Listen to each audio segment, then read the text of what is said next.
America అంటే youth లో ఉండే క్రేజ్ అంత ఇంత కాదు. ఎలాగైనా మాస్టర్స్ కోసం వెళ్లి అక్కడే మంచి ఉద్యోగం సంపాదించి యుఎస్ సిటిజన్ అనిపించుకోవాలని చదువుకునే రోజుల నుంచే అంతా కలలు కంటూ ఉంటారు.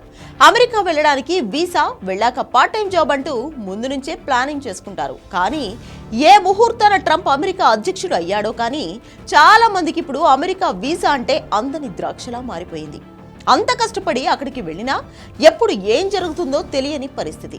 అందుకే అమెరికా వచ్చే ఆలోచనలు ఇప్పట్లో పెట్టుకోవద్దంటున్నారు ఎక్స్పర్ట్స్.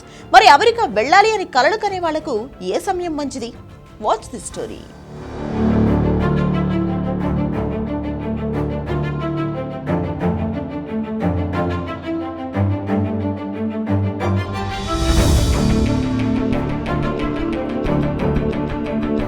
అమెరికా వెళ్లడం అంటేనే చాలా మంది లైఫ్ టైం అచీవ్మెంట్ గా భావించే వాళ్ళు ఒకప్పుడు.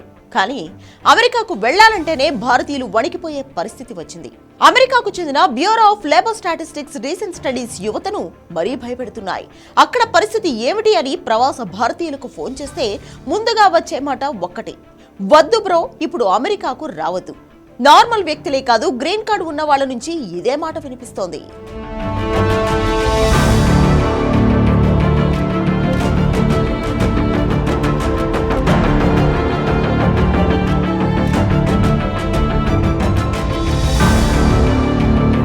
పెరుగుతున్న ఖర్చులు, పడిపోతున్న ఆదాయం, వెంటాడుతున్న అప్పులు, ఇదే పరిస్థితి అంటున్నారు అమెరికాలోని మనవాళ్లు. కేవలం 6 నెలల కాలంలోనే లేబర్ మార్కెట్ నేలబారుకు చేరిందని చెబుతున్నారు. ఐటీ సెక్టార్లో ఎప్పుడేం జరుగుతుందో తెలియని పరిస్థితి కనిపిస్తోందని ఆందోళన వ్యక్తం చేస్తున్నారు. చదువు కోసం వెళ్లిన విద్యార్థులను ఈ పరిస్థితులు మరింత ఇబ్బందులకు గురి చేస్తున్నాయి. కొత్తగా యుఎస్ వెళ్లాలనుకునే వాళ్లు పునరాలోచించుకోవాల్సి వస్తుంది. అమెరికాలో నిరుద్యోగ గణాంకాలను అక్కడి అధికారిక సంస్థ బ్యూరో ఆఫ్ లేబర్ వెల్లడిస్తోంది. జూలై 19వ తేదీ నాటికి అమెరికాలో నిరుద్యోగ జాబితాలో 2.21 లక్షల మంది నమోదు చేసుకున్నారు. ఆగస్టు 30 నాటికి ఈ సంఖ్య 23.7 లక్షలకు పెరిగింది. నిరుద్యోగుల సంఖ్య సగటున వారానికి 8,000 చొప్పున పెరుగుతోందని బిఎస్ఎస్ తెలిపింది. గడిచిన 6 వారాల్లో ఐటీ సెక్టార్లోనే దాదాపు 5.8 లక్షల మందిని ఉద్యోగాల నుంచి తొలగించారు. ఈ రంగం కొత్తగా సృష్టించిన ఉద్యోగాలు 50,200 మాత్రమే. ముఖ్యంగా ఆగస్టు నెలలో 1.8 లక్షల ఉద్యోగాలు ఊడిపోయినట్లు జాబ్స్ డేటా పేర్కొంది. యుఎస్ జాబ్ మార్కెట్లో ఈ పరిస్థితి 5 ఏళ్ల క్రితం కూడా లేదని చెబుతున్నారు. ఐటీ ఉద్యోగాల సృష్టి తప్ప కుదించడం తక్కువేనని, అది కూడా కొత్త టెక్నాలజీతో మార్పు చేసినట్లు అక్కడి మార్కెట్ వర్గాలు అంటున్నాయి.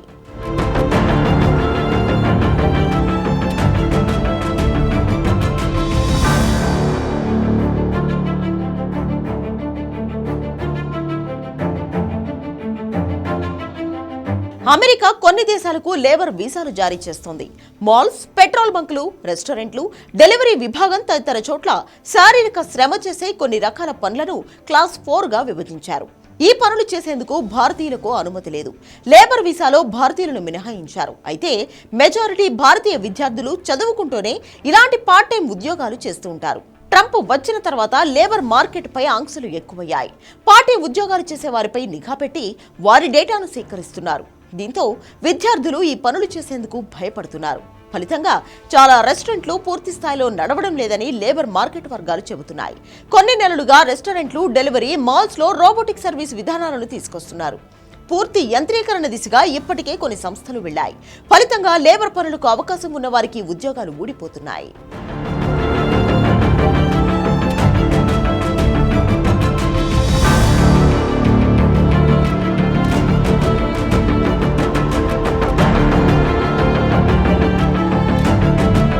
ఇక ఐటీ రంగం పూర్తిగా సర్వీస్ సెక్టార్ పైనే ఆధారపడింది.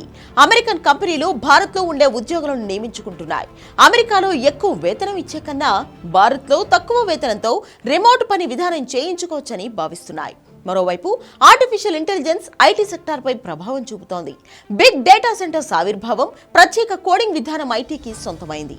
ఫలితంగా సాధారణ కోడింగ్తో ఉండే ఉద్యోగాల అవసరం తగ్గుతోంది. ఇదే క్రమంలో ట్రంప్ టారిఫ్ల భారం పరిస్థితిని మరింత దిగజార్చింది. ఐటీ రంగంపై భారీగా టారిఫ్లు విధించవచ్చనే వార్తలతో ఐటీ సెక్టార్ కొత్త ఉద్యోగ నియామకాలను నిలిపివేసింది. ఏఐ టెక్నాలజీతో అనుసంధానం కాని ఉద్యోగులను తగ్గిస్తున్నాయి. టారిఫ్లు విధిస్తే ఇండియాలో పనిచేసే ఉద్యోగి వేతనం టారిఫ్లు కలుపుకొని ఇంచుమించు అమెరికాలో ఉద్యోగి వేతనంతో సమానం అవుతుంది. ఫలితంగా కంపెనీలు ఆర్థికంగా దెబ్బతినే అవకాశం ఉంటుంది. దీంతో అమెరికా ఫెడ్ రేట్లపై ఐటీ కంపెనీలు ఇప్పుడు ఆశలు పెట్టుకున్నాయి. సానుకూల నిర్ణయాలు ఉంటే తప్ప ఐటీ బతకడం కష్టమని ప్రవాస భారతీయులు అంటున్నారు. అందుకే ఈ పరిస్థితి మారే వరకు అమెరికా వచ్చే ప్లాన్స్ మానుకుంటే బెటర్ అని చెబుతున్నారు.